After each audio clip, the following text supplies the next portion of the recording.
à toutes et à tous, ravi de vous retrouver dans ce nouveau numéro du Buzz TV. Salut Sarah. Salut Damien. Allez, aujourd'hui nous accueillons sur ce plateau un animateur loin d'être moche qui va nous mettre dans la caboche plein d'histoires autour du Cinoche. Bonjour Antoine Decaune. Oh, joli. Rime riche et énergie. Hein. On est énergie déjà, Damien. Attendez, franchement, il est 18h30 là, il faut un petit peu. C'est vrai, la journée, en fin de journée. Ah oui, on est en fin de journée. Antoine Decaune, super plan. C'est le titre de la nouvelle émission que vous allez incarner. C'est ce mardi à 22h50 sur Canal+. Comment vous allez faire pour que cette émission ne soit pas trop plan-plan? Bon, alors là, c'est les grosses têtes. Ça commence tellement On n'a rien fort. contre l'humour ici, vous savez. Non, elle va être super plan. Super plan. Ça va être super plan l'émission, oui. Elle ne sera pas plan-plan du tout parce que d'abord, c'est une petite tribu réunie autour d'une table. Et on va parler tous ensemble de cinéma. Et alors, il y a un type qui s'appelle Renan Cros, qui est absolument remarquable, qui s'occupait du Cercle Série jusqu'à il n'y a pas très longtemps. Ouais. Une jeune journaliste qui s'appelle Mina Soundiram. Je dis tous les noms, comme ça sera fait. Ah bah allez-y. Qui vient de Brut et qui va être envoyée sur les tournages, les avant-premières, les tapis rouges, etc. Ce sera un peu notre tête chercheuse. Et puis deux comédiens, Rebecca Balestra, une comédienne suisse complètement folle, qui viendra faire des personnages à la fin de l'émission.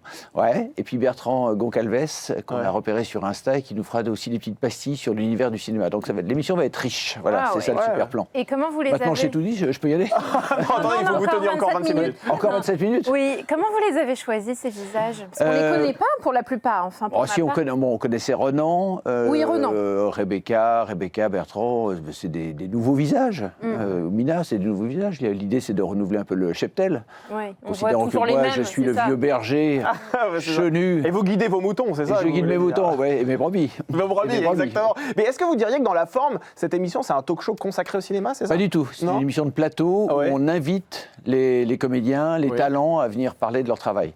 Ça, c'est aussi dû au fait que pendant 2 ans de Faut voir, l'émission précédente, je me déplaçais, moi, j'allais les interviewer la plupart du temps dans ce qu'on appelle les press junkets, c'est-à-dire dans des chambres d'hôtel où ces malheureux sont soumis à une forme d'abattage. Il faut 10 minutes, 15 minutes, allez hop, au suivant. Et ça, j'en pouvais plus de ça. J'avais envie d'avoir un peu de temps avec eux. C'était un peu formaté quand même. Hein, oui, non. Alors, de toute façon, on ne peut pas y échapper parce que maintenant la promo est ainsi faite. Donc j'enverrai, je déléguerai Mina, par exemple, quand il y en aura besoin. Ou quand on veut avoir DiCaprio qui fait une avant-première du film de Paul Thomas Anderson, c'est à Londres. Il faut bien envoyer quelqu'un pour le faire. Donc voilà, ça sera Mina. Et moi, sur mon plateau, je reçois mes invités, c'est-à-dire des comédiens, des réalisateurs, et on cause cinéma. Eh ben, on va parler dans quelques instants de cette nouvelle émission, Antoine Decaune, à 22h50, c'est ce mardi sur Canal+. Mais tout d'abord, je vous propose de découvrir les news médias présentées par Sarah Lecoeur. Allez, on commence les infos médias avec Marina Foïs qui donne son opinion sur l'immigration. C'est vrai que ça a fait beaucoup parler. Bah oui, ça fait parler depuis hier soir. L'intégration culturelle, je m'en fous. C'est ce qu'a déclaré l'actrice invitée hier sur RTL. Alors, la franco-italienne ne comprend pas le manque d'empathie à l'égard des migrants de la part des Français. Pour elle, le pays n'est pas menacé par l'immigration et a plutôt besoin de main-d'œuvre. L'intégration économique marche, dit-elle. Une famille syrienne qui s'installe dans un village fait marcher l'école et rouvrir la boulangerie. C'est une réalité dont on ne parle jamais, a-t-elle encore dénoncé. C'est vrai que beaucoup de comédiens et comédiennes prennent position sur des sujets de société aujourd'hui. Est-ce que c'est leur rôle de donner leur avis sur la politique? Alors, dans le cas de Marina qui joue Simone Signoret, c'est vrai. Voilà, s'il y a quelqu'un qui a bien donné son avis sur la politique, c'est le couple Montand-Signoret. C'est vrai, Donc ça me semblerait même paradoxal qu'ayant joué Simone Signoret, elle ne réponde pas aux questions qu'on lui pose et qu'elle ne donne pas son avis. Après, les comédiens donnent leur avis. Regardez Robert Redford, par exemple, qui vient de disparaître. Il a donné son avis sur les questions environnementales. Il n'a pas attendu de mourir, non? Oui, bien sûr. Voilà. C'est vrai. Oui, c'est aussi leur rôle, finalement, d'utiliser leur notoriété pour faire passer des messages. Et oui, ou pas. Il n'y a pas d'obligation, mais c'est à la tête du client. Allez, on poursuit ces infomédias, alors cette fois-ci avec tout autre chose, c'est Marc-Olivier Fogiel qui était en larmes dans quelle époque? C'était samedi soir sur France 2 quand Léa Salamé a évoqué Guillaume Depardieu, puisque Marc-Olivier Fogiel avait signé un livre avec lui il y a quelques années. Alors je ne sais pas si c'est la présence de Julie Depardieu en plateau ou tout simplement sa proximité, mais l'ancien patron de BFM TV a complètement craqué lorsque des images d'archives sont apparues à l'écran. Chez moi, j'ai une seule photo de quelqu'un, a-t-il dit, qui m'est cher et qui me manque tous les jours, c'est Guillaume Depardieu qui trône chez moi. Voilà, et Guillaume Depardieu, donc, qui est mort à l'âge de 37 ans d'une pneumonie. Vous avez l'alarme facile, vous, ou pas, Antoine Decaune? Oui, mais en privé. Ah, en privé, vous pleurez jamais? En public, j'essaie de me retenir. Ah oui. Mais enfin, Marc-Olivier Fogiel, il y a un effet vache qui rit, moi. Je le vois pleurer, je pleure. Ah oui, c'est vrai. C'est non, contagieux. attendez. Ah ouais. C'est peut-être le moment de diffuser la séquence, alors. Peut-être pas. C'est quand la dernière fois que vous avez pleuré, je suis un gros pleureur, moi. Notamment au cinéma. Au cinéma. Ah oui, ouais, quand la fin d'un film m'émeut, j'attends que le générique soit passé, que les lumières soient revenues pour me lever, le visage sec. Ah, c'est pas vrai. Ouais. Ah, ça vous arrive de pleurer Ah aussi, ouais. vous êtes Emilia quelqu'un. Pérez de Jacques Audiard, j'étais en larmes. Ah, vraiment. Ouais. Ah oui, Je l'ai vu. vous êtes vraiment touché sentimentalement quand vous pouvez voir des films. Ouais. Et même encore Je suis un aujourd'hui. garçon très émotif, j'ai l'air un peu rêche comme ça, mais non, pas du tout. Allez, on termine ces informations avec le chiffre du jour, le 2,1. Oui, c'est le nombre de téléspectateurs en millions, bien sûr, rassemblés hier soir devant France 2, devant James Bond, le volet Quantum of Solace, porté par Daniel Craig. C'était son deuxième après Casino Royale, 12,11% de part d'audience. La chaîne est troisième du classement. Et vous qui êtes un amoureux du cinéma, quel est votre James Bond préféré? En acteur, je dirais, Daniel Craig. J'ai adoré Sean Connery, évidemment, comme tout le monde. Mais j'aime beaucoup Craig. Ouais, pourquoi? J'aime ce qu'a fait Craig. Parce que je trouve qu'il a une manière très très physique. Et en même temps, on sent un Anglais qui vient des bas-fonds. Enfin, des bas-fonds. Contrairement à... Non, voilà, Daniel Craig. Ouais, Daniel Craig. Ouais, c'est vrai. Ouais, il fait effectivement plus modeste, c'est ça? Et il a une espèce de présence physique, c'est une menace en soi, Daniel Craig. Oui, absolument. Mais discrète. J'avais adoré quand il y avait eu les Jeux Olympiques à Londres. Avec la reine d'Angleterre qui fait sauter en parachute. Qui pour le remplacer? Parce que là, il José Garcia. José Garcia, je ne vois que José Garcia pour jouer James Bond 007. Ouais, franchement, je ne suis pas sûr que les producteurs acceptent forcément, mais en tout cas, voilà, le message est lancé. Allez, on va parler avec vous justement de cinéma, parce que vous avez beaucoup de bonnes idées, Antoine Decaune. On va en parler tout de suite grâce à votre émission Super Plan, c'est sur Canal+, et c'est tout de suite dans l'interview du Buzz TV. Ah non, mais ici, on est riche de nos jingles. Vous prenez les commandes de Super Plan. Alors, je prends les commandes. Allez, vas-y. Voilà. Allez, c'est parti. Antoine Decaune joue avec le mobilier. Faites attention, ça nous coûte très cher. On va pas être augmenté pendant 10 ans avec vos histoires là. C'est plus confortable comme ça. Par contre, attendez, c'est à 22h50 Super Plan. Pourquoi vous arrivez encore si tard sur la grille? Dès que vous venez nous voir, vous nous invitez à veiller. C'est fou. Je vais encore me faire engueuler. Bah oui, c'est moi qui fais la grille des programmes. Bah oui, mais on a envie de vous voir en première alors partie. Ça passe à 22h50 en crypté, mais ça repasse le vendredi à 20h35 en clair. Et toc, qu'est-ce qu'on dit à ça? Allez, voilà. Allez, question suivante. Mais c'est vrai que c'est une bande avec. Vous recevez des acteurs, des actrices, vous l'avez dit en introduction. Qui sont vos invités pour la première? Justement, les premiers invités. D'abord, le parrain de cette saison, c'est Jérôme Commandeur. Ah, super, super choix. Marina Foïs, qui va venir nous parler d'immigration avec Roche Dizem. Roche Dizem, qui est lui-même deuxième génération, donc elle va faire parler cette première. Elle va faire parler, effectivement. Et comment vous les choisissez, les acteurs que vous recevez? Ce sont des acteurs qui sont au centre de l'actualité avec des nouveaux films? Oui, en fait, c'est une émission d'actualité sur le cinéma, donc c'est évidemment les films de la semaine. Et puis, on reçoit qui on peut avoir, évidemment, parce que comme on est dans des plannings de promo qui sont un peu complexes parfois, mais les gens qui viennent sur le plateau sont des gens qu'on a choisis, nous. Et c'est facile de les convaincre aujourd'hui, les acteurs, de venir à la télévision dans une émission sur Canal+. Ils se battent tous pour être sur mon plateau. Mais non, mais parce que c'est vrai, ils font toutes les émissions YouTube, les Hot Ones, les McFly et Carlito, et moins en télé, c'est vrai, ou alors ils donnent moins, en tout cas en télé. Comment les convaincre de revenir? Oui, c'est ça, le problème de la promo aujourd'hui, c'est que les réseaux ont complètement déréglé le système. Qu'avant, il y avait des émissions consacrées au cinéma, avant que c'était rangé dans des cases, maintenant c'est diffus partout.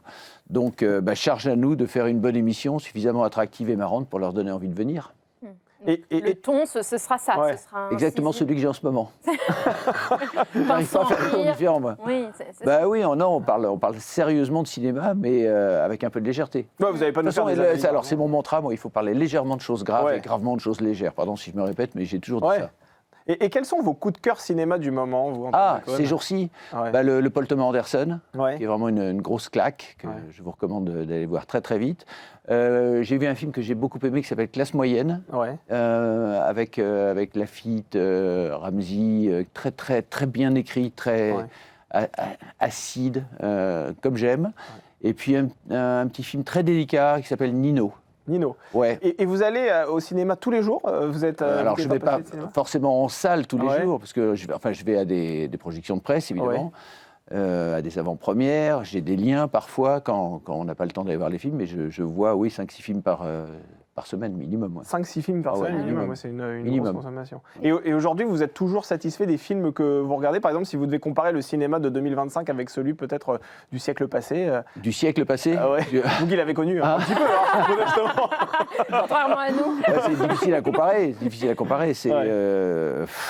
Je sais pas. Vous voyez, par exemple, hier soir, j'ai vu parce que je me rattrape aussi, parce que j'ai pas le temps de tout voir. Hier soir, j'ai vu un film de Scott Cooper qui s'appelle Mud. Oui. Avec comment il s'appelle ce type-là, extraordinaire. Oh merde, j'ai oublié son nom. Matthew McConaughey. Ah oui. Voilà. Fantastique. Un film magnifique, j'étais passé à côté. Donc il y a plein de bons cinémas. Ouais. Si vous voulez, la même semaine, quand vous avez le film de Panahi, vous avez le Paul Thomas Anderson, vous avez le film de Diane Curie, ça veut dire il y a quand même un choix assez extraordinaire. Ouais. Et on le sait, alors le cinéma traverse une période noire, la fréquentation est en baisse de 15% l'an passé. Comment redonner des lettres de noblesse au cinéma? Comment faire revenir les gens en salle? C'est ce qu'on va essayer de faire. C'est un peu le but de cette émission, c'est de redonner envie aux gens d'aller en salle, d'aller voir les films en salle. Moi, j'encourage toujours à aller en salle parce que le cinéma, c'est quelque chose qu'on consomme d'abord ensemble. Ouais. C'est un spectacle, c'est comme le théâtre, quoi. On est mieux assis. On regarde tous ensemble le même film. Oui, bien sûr. Voilà. Ouais. Il n'y a pas de portable, il n'y a pas de j'arrête, je mets sur pause pour aller ouvrir au coursier qui m'apporte un pli. On est captif pendant le temps du film et on ne fait que ça, regarder le film. C'est très très important de regarder un film dans ces conditions. Ça rassemble la famille et ça participe d'une certaine manière à la cohésion de la société, parce que derrière on le débrief, on en parle à la machine à café aussi. C'est ce qui nous manque peut-être aujourd'hui. Oui, mais c'est comme ça qu'il faut consommer le cinéma et pas sur des petits écrans ou pire sur des téléphones. Oui, bien sûr. Ça me fout en l'air. Vous voyez les gens dans le métro regarder des films ou séries dans le métro. Ça me déprime. Mais comment vous expliquez que le cinéma soit en baisse de 15% lors des 8 Il y a eu l'effet Covid quand même. L'effet Covid qui a été assez ravageur. Et puis, comment j'explique ça? C'est un coût aussi, il faut le dire quand même, dans certains cinémas. Oui, bien sûr, évidemment. Ça peut être 10-12 euros la place, oui, bien sûr. Quand on y va en famille. Encore qu'il y a aujourd'hui des systèmes d'abonnement, de cartes fidélité, je ne sais pas quoi, là, qui réduisent quand même les coûts. Puis des partenariats avec des chaînes de fast-food aussi, vous achetez un burger, bim, vous avez cette aussi. Mais c'est un spectacle extraordinaire, le cinéma. Oui, c'est vrai. Voilà. Moi, je trouve que c'est l'émotion qu'on a dans une salle. Pour autant qu'on n'est pas assis à côté d'un mec qui bouffe du popcorn pendant que le voisin de gauche consulte ses messages sur le répondeur. Vous faites la loi dans le cinéma? Ouais. Mange les popcorns bruyamment. Ah oui. Vous pouvez être méchant? En même temps, non, je fais des remarques. Tu vas fermer ta gueule. Un truc comme ça, quoi. En même temps, c'est impossible de manger du popcorn silencieusement. Enfin, oui, en fermant sa gueule. Oui. Antoine Decaux, nous avons reçu Harry Roselmack vendredi dernier. Il avait une question à vous poser. Comment allait-il? Regardez, il avait une question à vous poser, justement. Bonjour Antoine. Antoine, c'est quelqu'un que j'admire beaucoup et il le sait puisqu'on s'est déjà rencontrés en dehors des plateaux de télé, etc. Moi, j'aurais une question sur une information que j'ai apprise il y a 30 minutes. Apparemment, tu as lancé, tu parraines un magazine qui s'appelle Vieux. Je voulais savoir justement quelle était ta vision de la vieillesse, qui est souvent vécue comme quelque chose de pas très cool, comme voire la malédiction ultime de l'être humain. Bon, il vieillit. Comment toi, tu vois la chose? C'est une très bonne question. C'est une question qui l'intéresse, j'ai l'impression. Oui, exactement. Oui, c'est pour un ami. Il n'ose pas l'avouer, c'est pour un ami, oui. Comment je vis ça? Moi, parce qu'il faut le dire. Je ne sais pas si on peut dire votre âge, d'ailleurs. Évidemment, pourquoi ne pas le dire? Vous avez bientôt 72 ans, le 1er décembre prochain. Oui, c'est le 1er décembre, mon anniversaire. Mais c'est incroyable, parce que vous tout, êtes... Ça ne réagit pas plus. Non, mais c'est fou. Vous faites quand même 10 ans de moins. Non, mais je ne sais pas. Mais... Moi, en fait, j'ai fait ce journal, d'abord parce qu'un éditeur est venu me trouver. Il avait l'idée d'un trimestriel comme ça qui allait s'appeler Vieux. J'ai trouvé que le titre était génial. Ouais. Parce que j'en peux plus, moi, des périphrases sur l'âge. Ouais. Vous savez, les seniors, les vermeils, les matures, tout ça. Non, on est vieux, on est vieux. Quand on est jeune, on est jeune. Quand on est vieux, on est vieux. C'est pas infamant d'être vieux. Bien sûr. Normalement, on va tous y passer, sauf accident. Et je me suis rendu compte ce jour-là que moi-même, j'étais vieux. Ouais. Bah oui, voilà, j'ai l'âge biologique des vieux.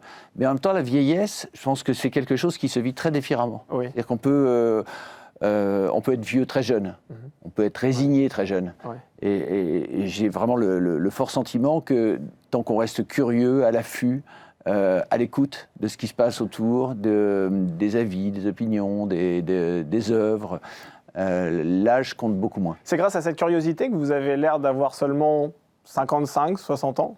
Ah, tant que ça? Ouais, franchement. Oui. Ouais.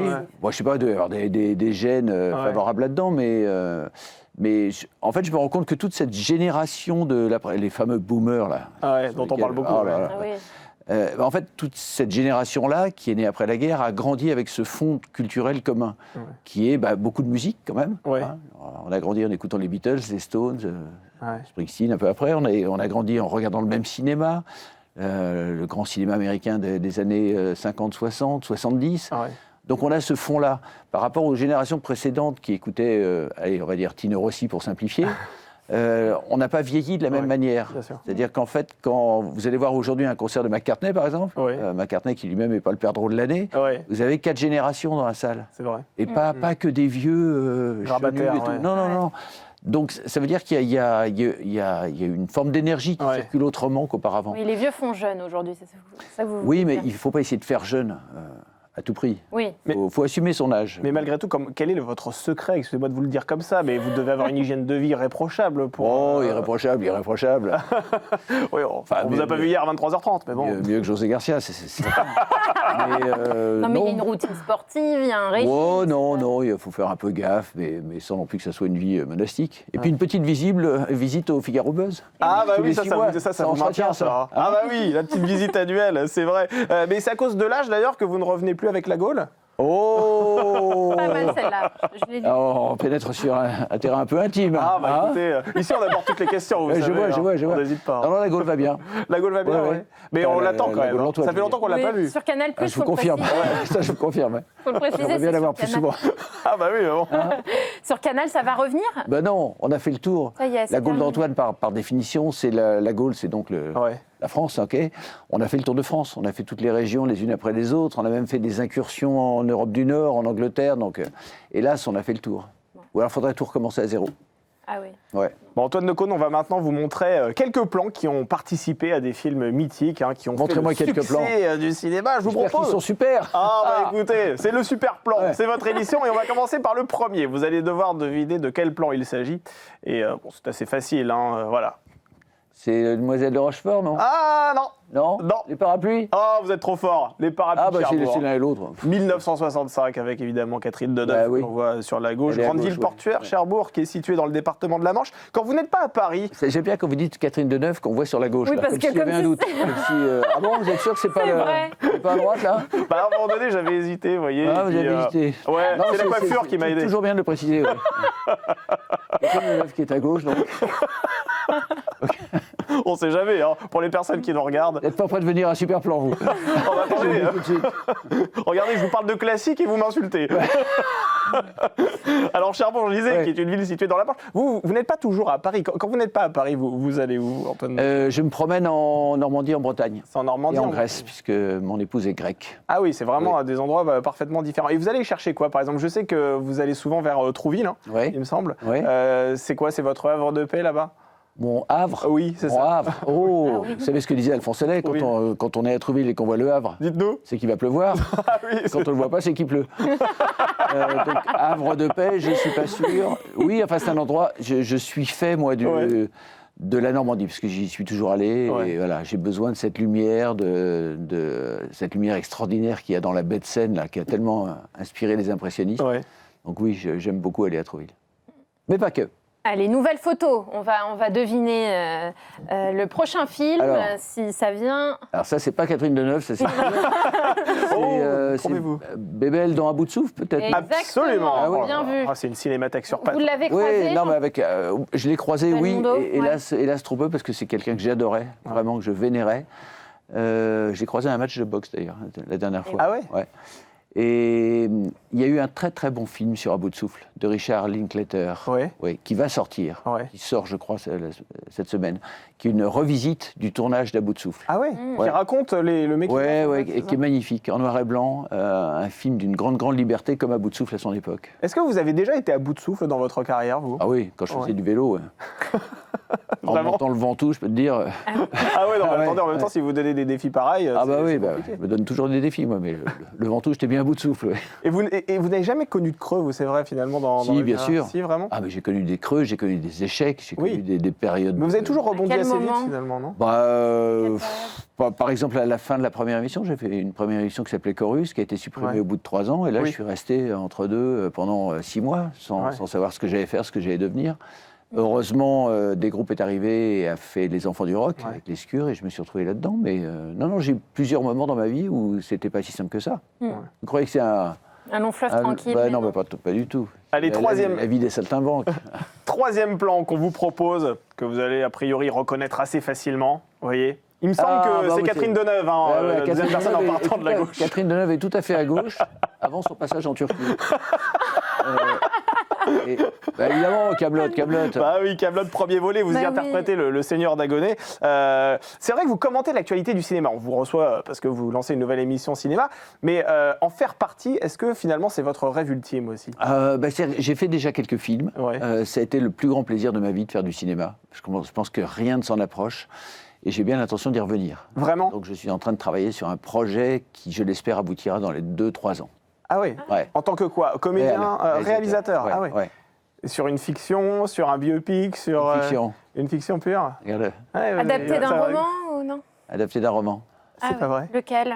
Sur quoi? Vous verrez bien. On y était Je vais tout balancer comme ça, là. Et d'ici là, est-ce qu'on vous voit dans le deuxième volet de Kaamelott qui va sortir dans quelque peu au cinéma? Dans un an, parce qu'en fait, le deuxième volet est en 2 parties. Moi, je suis dans la deuxième partie. D'accord. Bon, dans un an. Avec mon bon Lot. Eh oui. Bon, on va voir une nouvelle photo. Là, c'est un de mes films préférés. Attention, qui arrive. Ouais. Quatrième plan. Alors, Catherine Deneuve est à droite, là. les choses de la vie, évidemment. Absolument. Sautait, magnifique. Adapté d'un excellent roman de Paul Guimard, Les choses de la vie. Oui, c'est vrai, absolument. Bah oui, évidemment. Là, c'est Michel Piccolier et Romy Schneider. Vous avez cette même classe au réveil, Antoine, quand vous vous levez le matin? Écoutez, je vous laisse le soin de venir vérifier. C'est une invitation? Pourquoi pas? Elle viendra, ça. Ça fait 18 ans que vous êtes marié avec celle dont vous avez parlé tout à l'heure, Daphné Roulier, qu'on a reçue d'ailleurs à plusieurs reprises sur ce plateau également. Comment vous faites pour entretenir la flamme, Antoine Decaune? La flamme olympique, puisqu'elle est grecque. Ah oui, c'est vrai. Il suffit de courir, quoi. Jamais s'arrêter. Donc vous courez? Je cours. Non, mais j'ai une femme extraordinaire. Allez, on va passer à la 5e séquence, à la 5e plan. Là, pareil, vous allez reconnaître assez facilement parce que c'est un véritable classique du cinéma. Voilà.